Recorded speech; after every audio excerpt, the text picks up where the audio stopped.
Hey, welcome back to Casks-n-Que, where whiskey and barbecue meet. I'm your host, Justin Lloyd. I have with me my good friend Henry Turner. Hello. And today we're doing a review of Weller 12. Henry, you want to tell us about this one? Yeah, so 12-year-old age statement at 90 proof. Really good bottle. It's one of the more coveted bottles that people go after. It really got an additional push from the TV show Yellowstone when I can't remember the young lady's name on there. It's a pretty attractive redhead who's on the show, who's the daughter of Kevin Costner. Kevin Costner. Yeah, whatever it is. So she was drinking it on there, and the people again want to start going crazy over the bottle. But this is the oldest one in the lineup of the base lineup. You do have William LaRue Weller that goes between 14 and 14 plus years old, and believe it or not, they're going to be releasing an 18-year-old Weller sometime soon.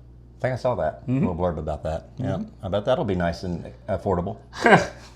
Well, it'll probably be MSRP affordable. Well, yeah. Where are you going to find it? You're never going to find it. Yeah. You have to get lucky. All right. Well, let's give this one a pour. Just a little bit outside.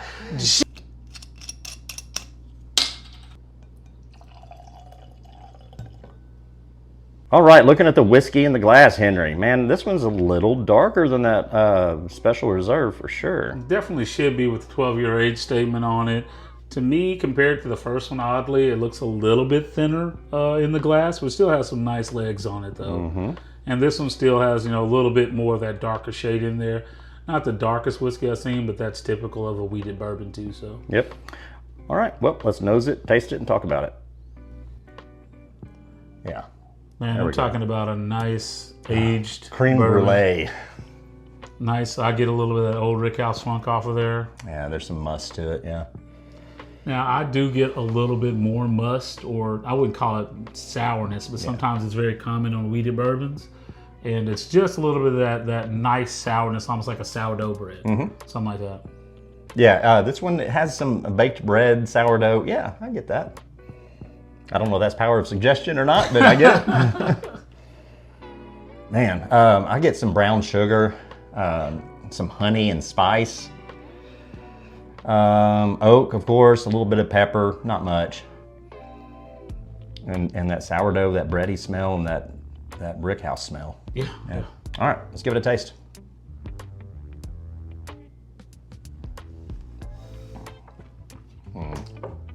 I love the way this one drinks for a 12-year-old, man. I mean, it's, and being 90 proof, it's got so much flavor for a 90 proofer to me.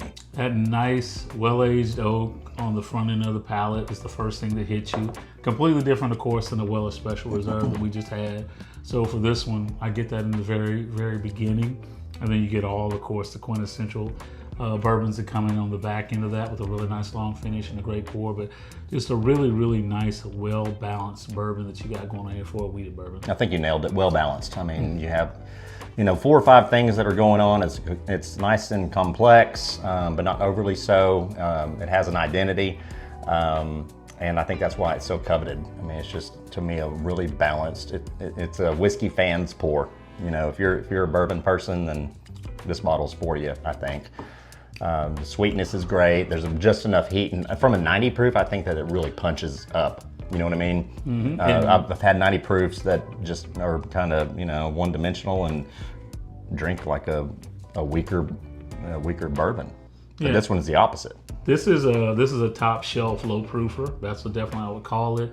And even at the very end, though, I took a little bit of larger sip, and it does have that 12-year age statement. Does have a little bit of drying on the palate. So that's something that sometimes can happen with older age whiskeys. Yep.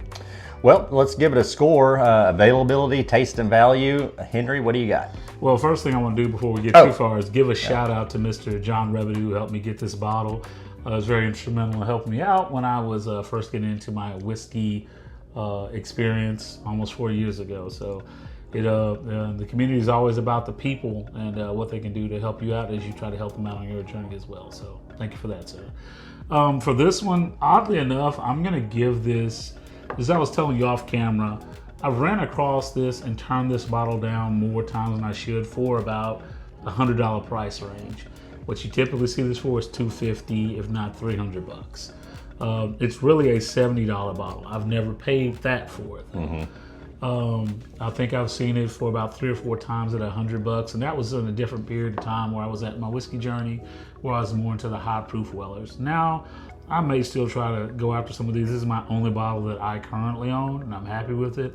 I don't drink from it that often, but it's a pretty stinking good bourbon. I would put this availability at about still at a 6. I don't think it's the worst. It's gotten better. It feels like Buffalo Trace is turning out more products. Seems that way. You know, affordability and price of what's in the glass. You talked about this. If you can find it for $70, you know, it's going to be one of your favorite bottles. If you pay $250 for it, I feel like you're overpaid. So yeah. Price, I'm going to put this roughly about a 5. And then, you know, overall, if I think about this bottle, I'll probably put it at about 6. It could be higher. I'm not going to say that it's one of my favorite expressions from Wellers. I'm going to get to the other ones, but I think I'll give this a 6 overall.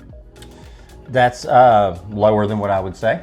And that's why I like doing this kind of stuff, because I'm going to give this one an 8.75. The only thing that drags it down for me is availability. I just love Weller 12. I just do. I'm a fanboy, I'll admit it. Because I think at you know $100, I think it's a steal. That's just my opinion on it. So that's kind of where I am with it. Take it or leave it. Let us know in the comments if you agree, disagree. Yeah, and if we ever get lucky enough to get a Lot B Van Winkle, we can try to do a Lot B Van Winkle versus this, because they're both same mash bill, and they're nothing more than the good old Buffalo Trace wheated mash bill. That's it. Well, cool. This was fun. Thanks for bringing this by, Henry. If you don't mind, go ahead and like, subscribe, and smash that bell. It's going to help the channel grow, and we certainly appreciate it. We'll see you next time. See you on the next pour.